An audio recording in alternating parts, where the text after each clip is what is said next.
최근 문재인 정부가 대기업의 지배구조 개편에 초점을 맞추고 스튜어드십 코드 도입 역시 추진력을 얻으면서 시장의 움직임이 커지고 있습니다. 국민연금의 역할에 대한 의문까지 제기되면서 스튜어드십 코드가 탄력을 받는 모양새인데요. 도입에 신중해야 한다는 목소리도 나옵니다. 관련해서 세계일보 자매지죠. 세계파이낸스의 장영일 기자 함께 이야기해 보겠습니다.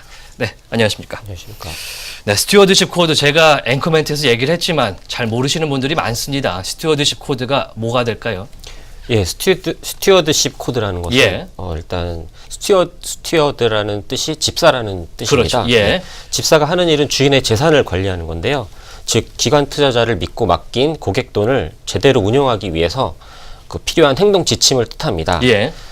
즉 기관 투자자들이 단순히 이제 투자할 기업을 선택하고 주가가 오르기만 이렇게 소극적으로 기다리는 게 아니라 예. 기업과 활발하게 대화를 하면서 기업의 배당을 좀 늘리라고 요구를 하고 예. 지배구조 개선을 통해서도 주주의 이익을 끌어올릴 수 있습니다. 네, 스튜어드십 코드를 도입할 경우에는 직접적인 효과가 좀 긍정적이다 이런 얘기가 있던데 어떤 효과들이 있습니까? 네, 저희 우리나라 외에 예. 전에 2010년부터 2013년까지 스튜어드십 코드를 먼저 도입한 나라들이 있는데요. 이런 나라들을 살펴보면 지금까지 배당 성향이 빠르게 증가하면서 예. 네, 빠르게 증가했고요. 한국 기업들도 기업 지배구조 단점이 개선되고 앞서 도입한 사례들처럼 예. 배당 증가가 효과가 나타나면 예. 국내 증시의 그 디스카운트 현상도 해소될 것으로 보고 있습니다. 코리아 디스카운트가 없어질 수 있다 이런 얘기가 네, 있던데요. 그러면 스튜어드십 코드를 도입하게 되는 이유 어떤 게 있을까요? 네, 스튜어드십 코드는 2010년 영국에서 제일 처음 도입을 했는데요. 예.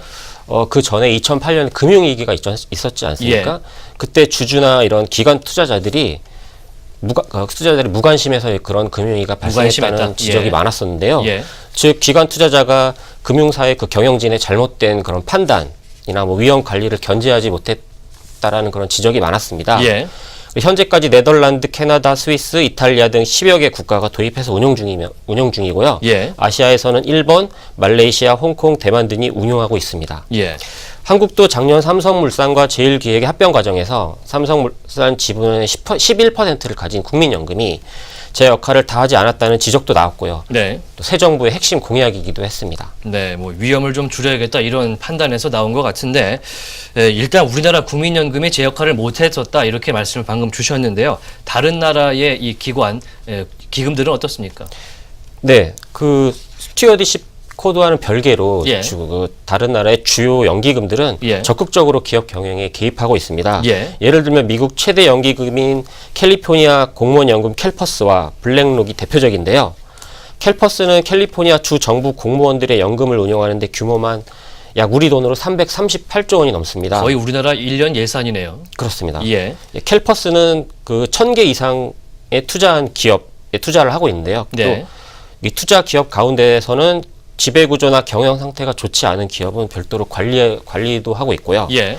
그리고 미국의 자산운용사인 뱅가드나 영국 최대 보험사 아비바, 프랑스 금융그룹인 BNP 파리바 등도 적극적으로 투자한 기업의 경영활동에 관여하고 있습니다. 앞서서 외국의 사례를 말씀을 주셨는데 우리나라에서도 지금 국민연금 얘기가 나오면서 도입을 하겠다 이렇게 되고 있어요. 네. 도입 상황은 어떻습니까? 현재까지 참여 계획서를 제출한 기관은 자산운용사 9곳 등 해서 총 43곳이고요. 네. 네.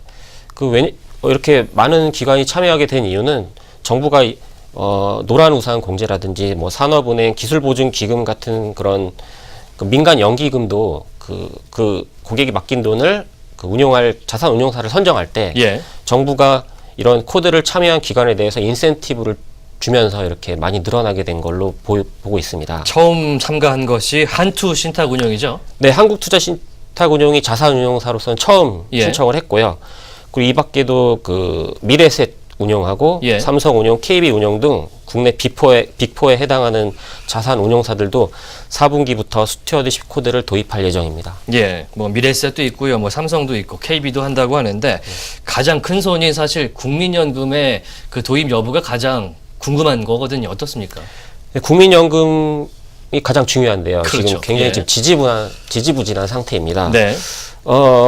일단 국민연금은 스튜어드십 코드를 도입 관련해서 연구 용역을 좀 입찰을 진행했었는데요. 수차례나 유찰됐고 예. 유찰되면서 이제 스튜어드십 코드 도입 의지가 있느냐 이런 지적도 나오고 있고요. 예. 그 새 정부가 경제 정책 방향을 발표한 날에 이제 국민연금이 이제 최종적으로 고려대학교 산학협력단을 이제 연구 수행 기관으로 이제 선정한 상태인데 그 연구 용역 기간이 한 5개월 정도 걸린다는 점에서 예. 내년 초 정도에 도입이 가능하다는 그런 계산이 나옵니다. 상당히 중요한 내용인데도 불구하고 일단 국정 과제들이 많이 밀려있기 때문에 좀 관심을 덜 받는 그런 느낌도 있습니다.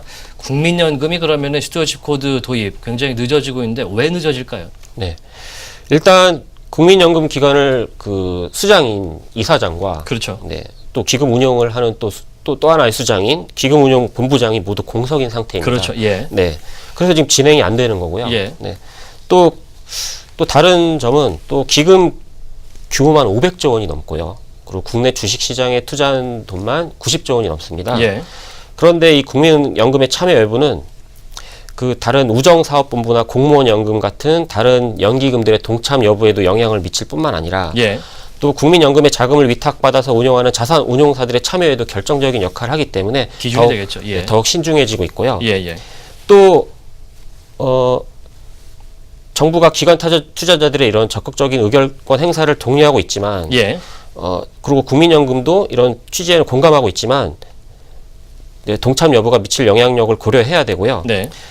실제 국민연금이 5% 이상 지분을 보유한 국내 10대 그룹 계열 상장사 수는 총 58곳에 달합니다. 예. 네. 그래서 이렇게 적극적인 의결권 행사는 기업들의 자율 경영 침해 논란 소지도 있고요.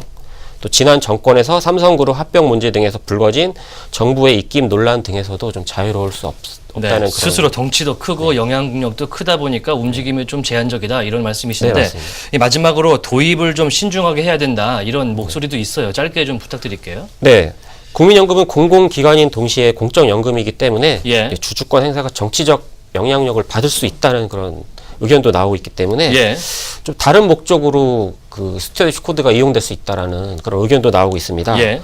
또 그 기업 경영의 투명성과 지배구조 선진화를 위해서는 그 누구도 반대할 수 없는 그 도입이 누구도 반대할 수 없는 그런 거지만 예. 실제 기업 현실과는 또 동떨어질 수 있다는 의견도 나옵니다. 예. 네. 그래서 영국의 그 사례처럼 예. 영국에서는 지금 준공적기관 성격의 재무보고위원회가 작년부터 기관 투자자의 코드 이행 여부를 지금 평가하고 있거든요. 예. 그래서 이것처럼 우리나라도 코드 이행을 점검할 제3의 중립적인 독립기관이 꼭 필요하다는 주장이 나오고 뭐든지 있습니다. 감독기관이 필요하겠군요. 네, 맞습니다. 예, 알겠습니다. 지금까지 세계파이낸스의 장영일 기자와 함께했습니다.